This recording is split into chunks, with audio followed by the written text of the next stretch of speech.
Illinois' gun ban remains in place, but gun rights advocates say the law's days are numbered. Welcome in. It's Illinois in Focus Daily. I'm Greg Bishop with the Center Square and America's Talking Network. Be sure to like, subscribe, and hit that notification bell to stay updated with daily updates.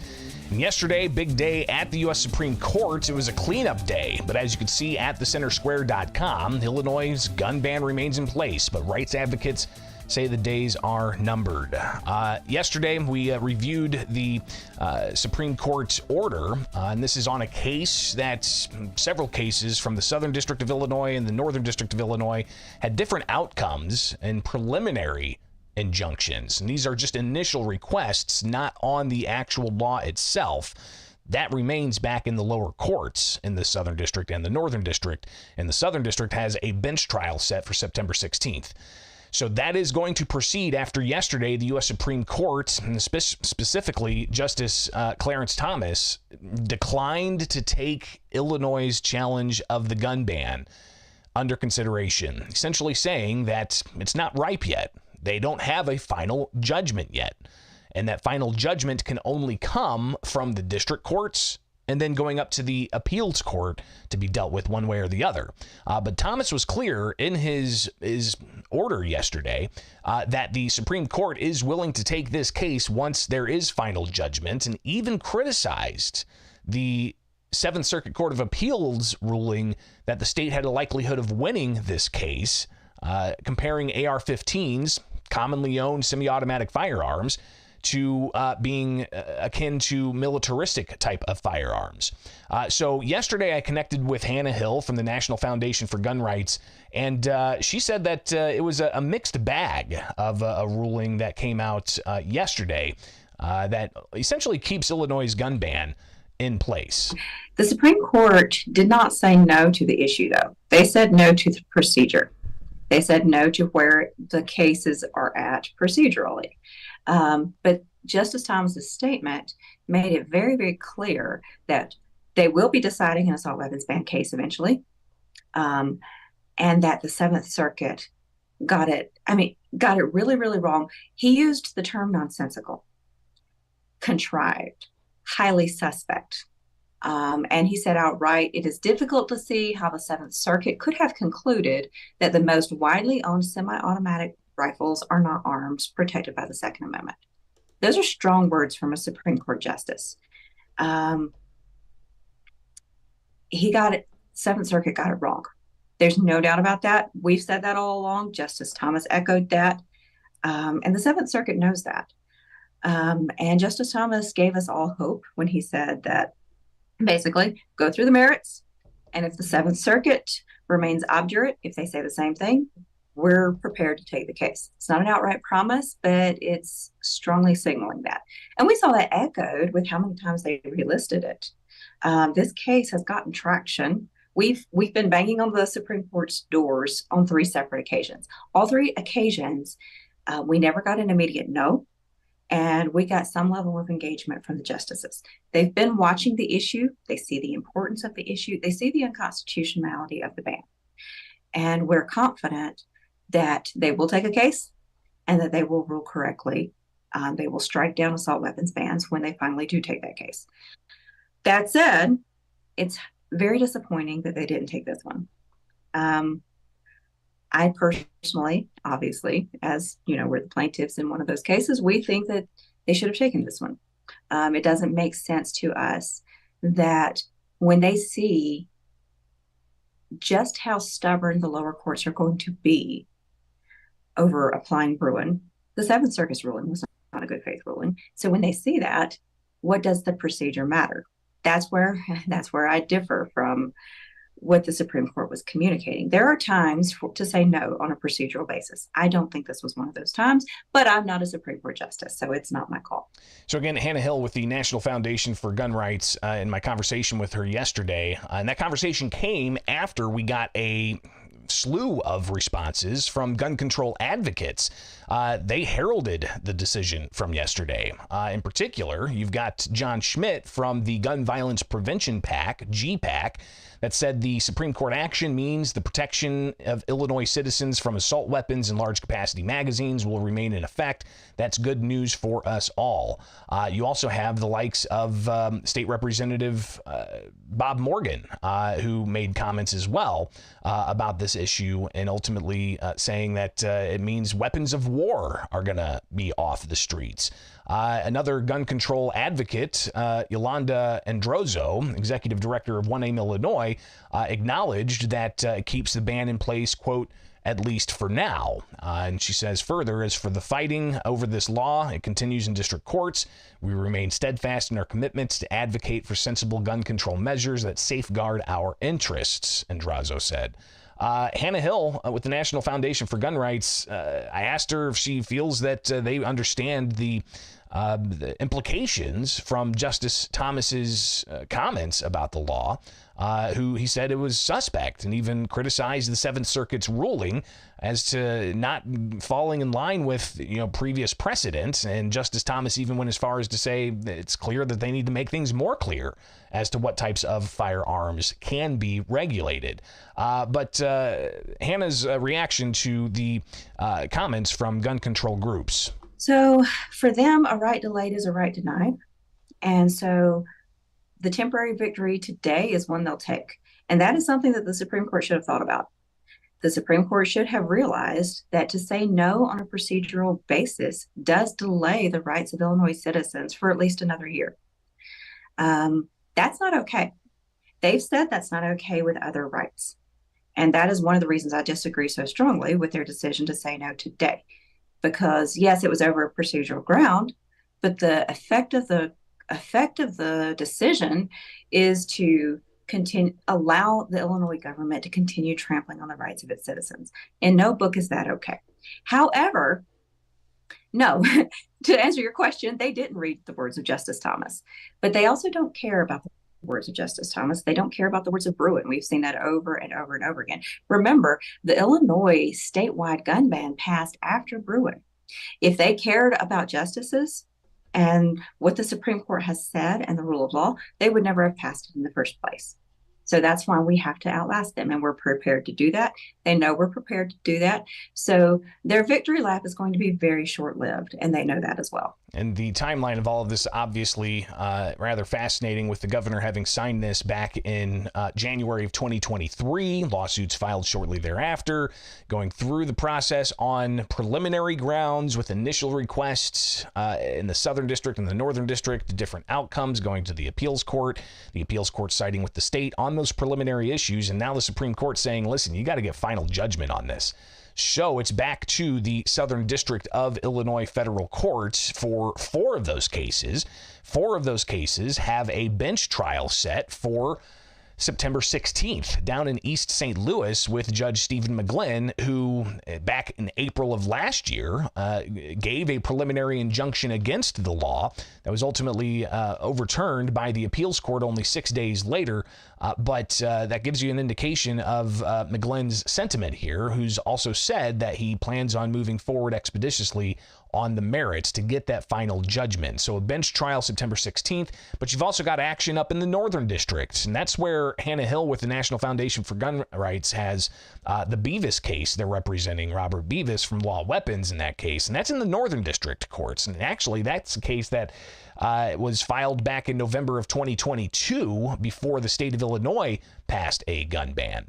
So Hill gives a bit of an overview of that case and a bunch of other cases with similar postures across the country. Northern District. And if we had simply, so remember when we filed this case, it started with just Naperville because there was no statewide ban at the time.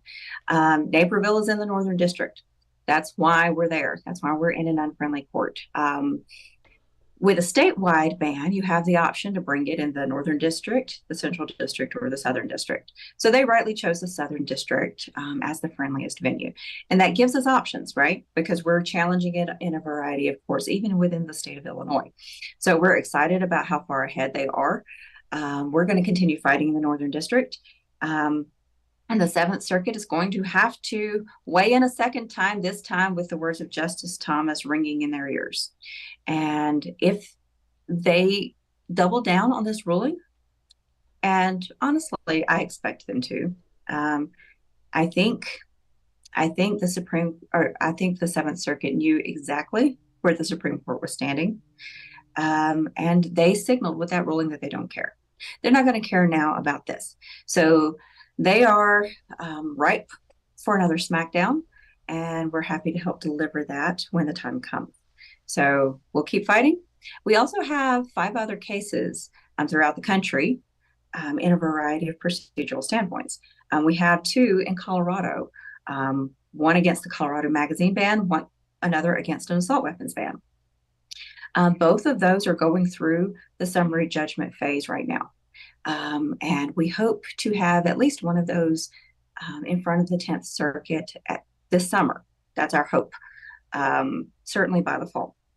And so you have those cases. You have 2 cases before the 9th Circuit right now in California.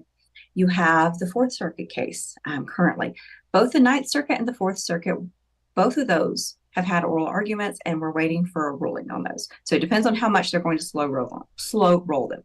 Then you have our Colorado case currently at district court, heading soon for the 10th Circuit. So we have vehicles to challenge this policy, prepared to go to the Supreme Court, hopefully within the next year. And if Illinois doesn't beat us back, if the 7th Circuit doesn't go back to the Supreme Court, then one of those hopefully will be the vehicle that the Supreme Court uses to say that gun bans are unconstitutional. So we, of course, will be watching all of this as to the trajectory, where it goes, and who's going to have the first case to actually fully get to the U.S. Supreme Court. Could it be an Illinois case? It's obviously something we'll continue to monitor. And subscribe, hit that notification bell. Illinois in Focus Daily here with the Center Square and America's Talking Network. Subscribe, hit that notification bell. And when it comes to the state's defense of this, Illinois Attorney General Kwame Raoul said he will vigorously defend the gun ban's constitutionality. He says that the law is an important part of what must be a multifaceted approach to addressing gun violence, and I'm pleased it remains in effect in Illinois. But of course, defending this law is going to cost Illinois taxpayers as well. We'll have to do a deep dive into just how much it's cost taxpayers to defend this. So subscribe, hit that notification bell. Illinois in Focus Daily. I'm Greg Bishop. Thanks for hanging out with us each and every weekday morning.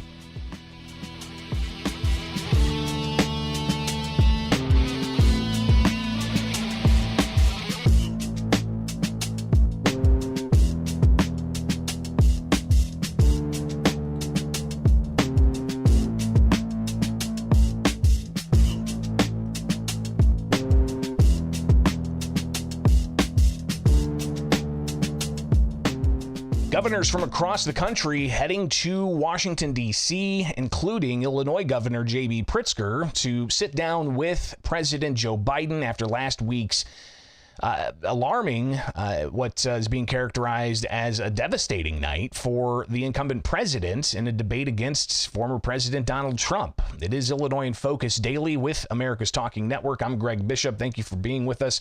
Subscribe, and hit that notification bell. Obviously, the questions about the former president versus President Joe Biden in the debates where Biden had trouble finishing sentences and answering questions.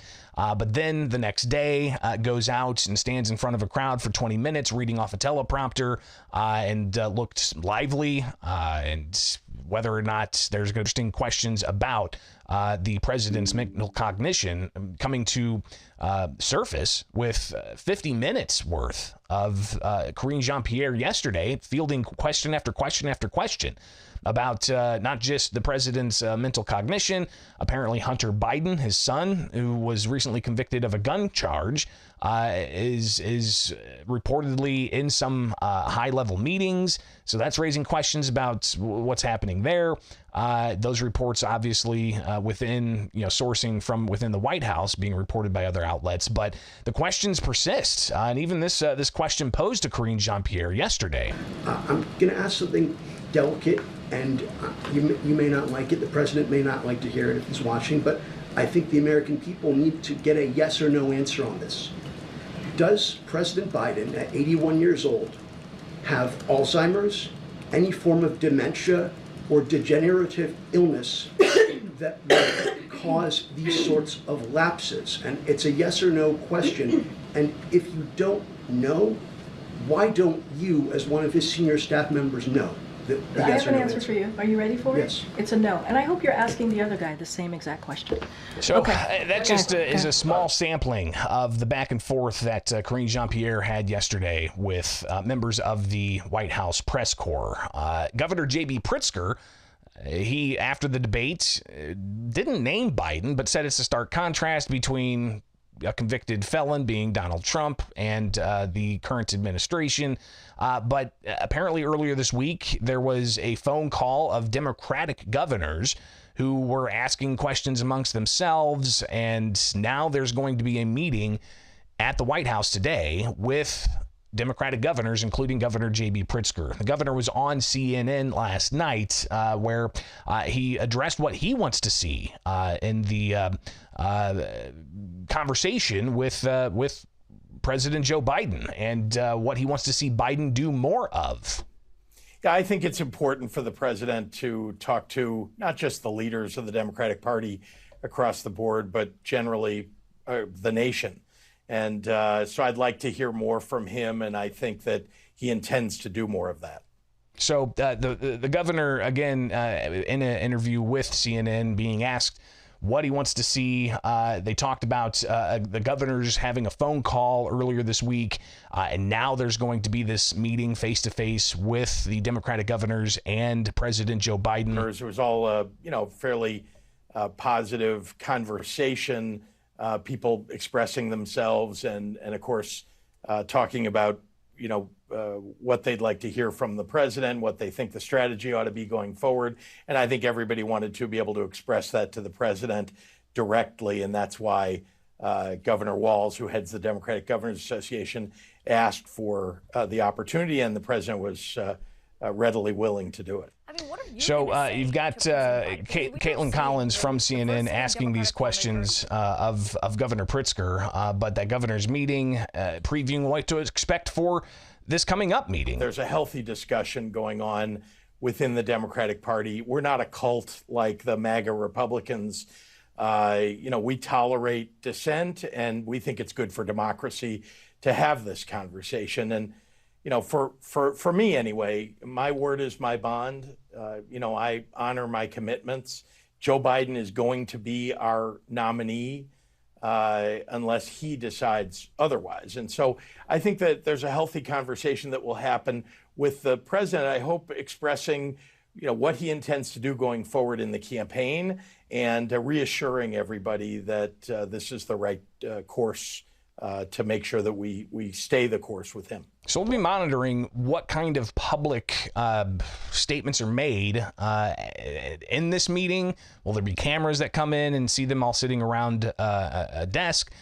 Will there be a news conference afterwards? We'll be watching that closely. But Pritzker was asked by CNN last night what he's hearing from other governors. Are other governors expressing what some other Democrats behind the scenes, and even one at least publicly, that the president needs to step aside? They certainly were concerned about the debate performance, but they just want to make sure that this is the right direction and that the president reassures them. I have not heard any of the governors express that, he's not the right guy. It's just that I think there are questions that got raised by that debate.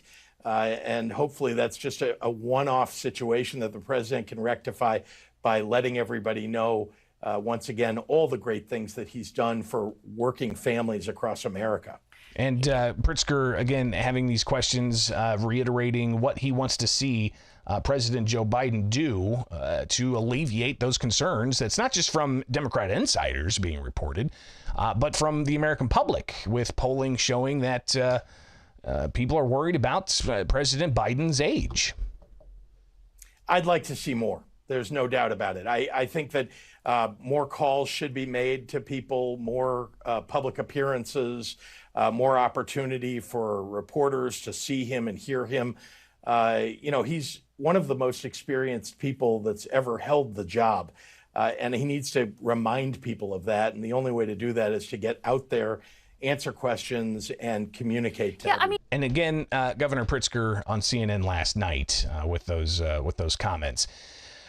The president does have an ABC interview he's going to do with George Stephanopoulos Friday. He's also got a couple of other events he's going to be attending and doing a stand-up press conference sometime next week whenever members of NATO end up coming into Washington, D.C. for a meeting. It's the 75th anniversary of NATO. So will that be enough? How is he going to perform there? Will it alleviate the concerns that have been widely reported by media across the political spectrum?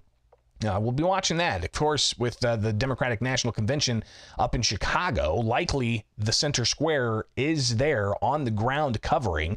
We do have plans in place to be at the Republican National Convention to cover that as well. So be sure to go to thecentersquare.com, subscribe to the newsletter, and subscribe, hit that notification bell with America's Talking Network, and stay up to date as we keep you posted on what's going on with the political campaigns heading into November. All right, Illinois in Focus Daily.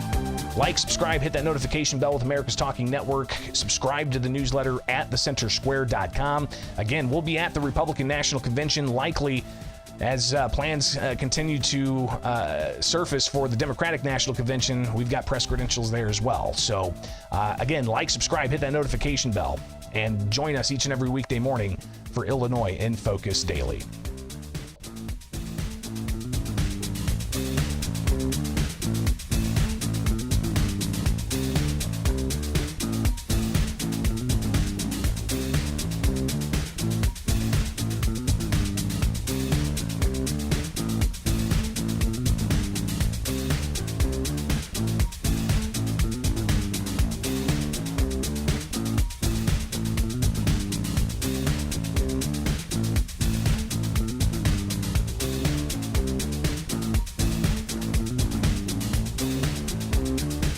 There are more than 420 bills remaining on Governor J.B. Pritzker's desk as he enacts several this week. We talked yesterday about 49 of them he signed. We'll touch back on one of those, dealing with what types of shotgun shells you can use as a turkey hunter.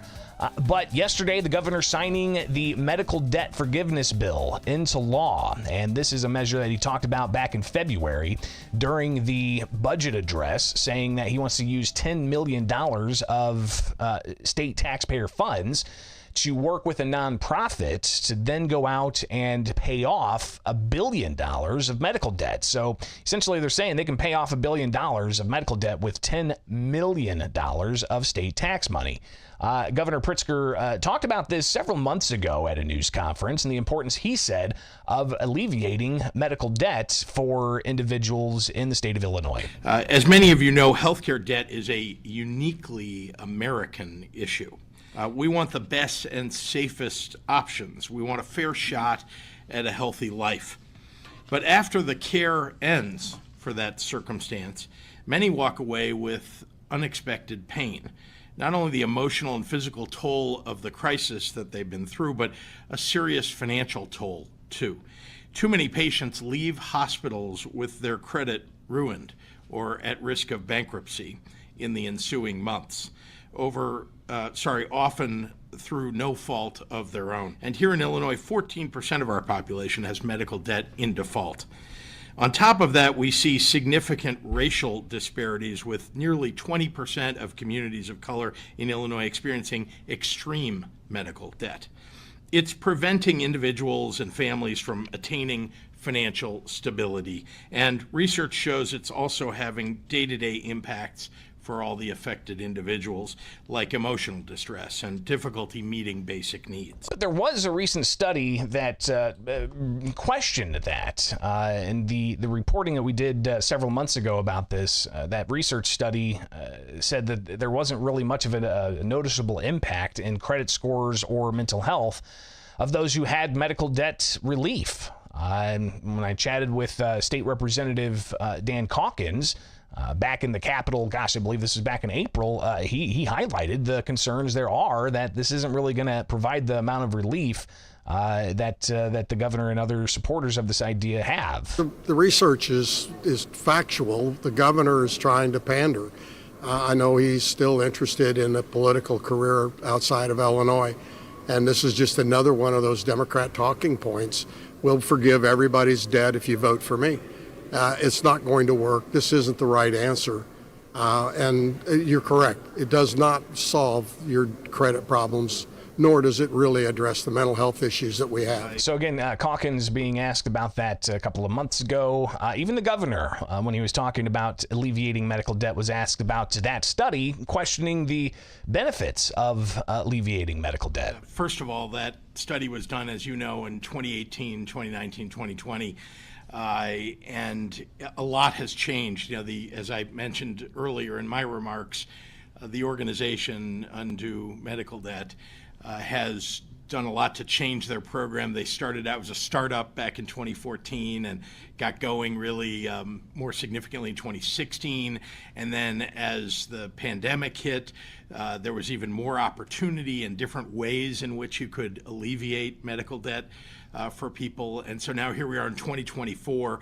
The program has evolved even more. So I think the results of that are not indicative of, for example, the results of the research that's been done since then. So again, the governor reacting to the recent research and seeming to downplay that.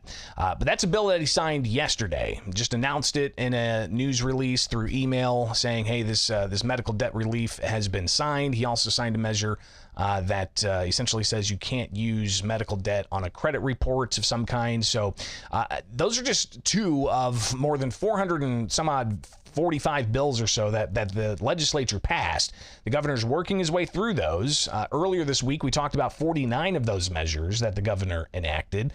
One of them I do want to get more clarity on, and our reporter Katrina Peterson delved into this deeper, and it deals with what kinds of shotgun shells you can use to hunt wild turkey.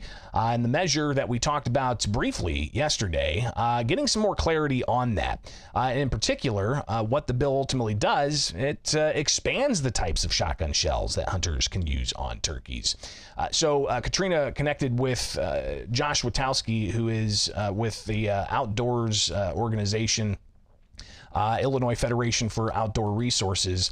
And he talked about Senate Bill 2767, which ultimately expands the types of shells that could be used by turkey hunters. It permits 410 shot to be added to the acceptable sizes of turkey shot available. And what this does is it expands hunting to those who want lower recoil. This expands the opportunities for youth hunting. It expands the opportunities for those who may be disabled, those who are elderly, those who just simply want less recoil when out hunting turkeys. It actually opens and makes hunting more accessible, and we're very much in favor of it. Came up with the legislative language, which any agency and any organization can come up with legislative language. They proposed it to several different outdoors groups as well as legislators, and everybody was in favor of this. So this law has now passed. It has gone through the actual lawmaking process because, well, one, this is state agency versus federal, but two. So again, that's just some of what Josh Witowski had to say. It's actually expanding that. And, you know, while we talked about the Chevron decision's impact on this, because what it also does, the measure doesn't just expand the types of shells you can use for hunting turkey. It also allows for the Department of Natural Resources, a state agency, to craft rules to further expand or restrict or however move forward with the types of shells that can be used in turkey hunting. The Chevron decision from the U.S. Supreme Court doesn't impact this, according to Witowski.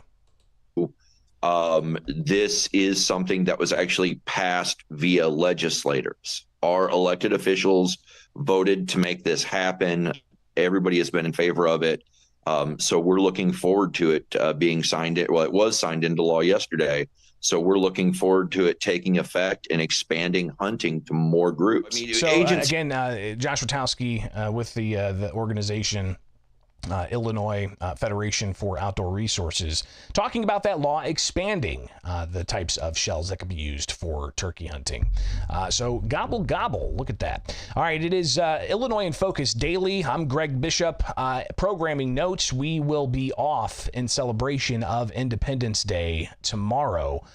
So that is, of course, Thursday. We'll be back at it, though, live Friday to wrap up the week and then prepare for another week of news. And also, in mid-July, we got the Republican National Convention where we'll be on the ground reporting out as well. So like, subscribe, hit that notification bell. America's Talking Network, and you can find more at thecentersquare.com. This is Illinois in Focus Daily. I'm Greg Bishop. Like, subscribe, and hit that notification bell and stay up to date with what's going on in the land of Lincoln.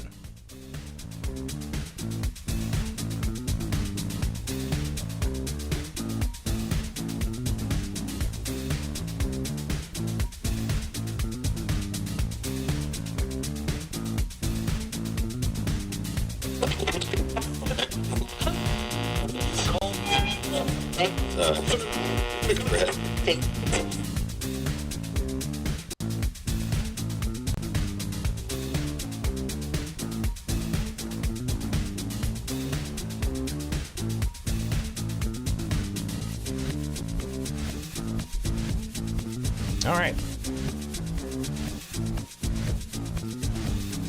Be sure to like, subscribe, hit that notification bell for America's Talking Network. We'll see you back here on the other side on Friday. Happy Independence Day to everybody. Appreciate your support, and we'll see you in the very near future here.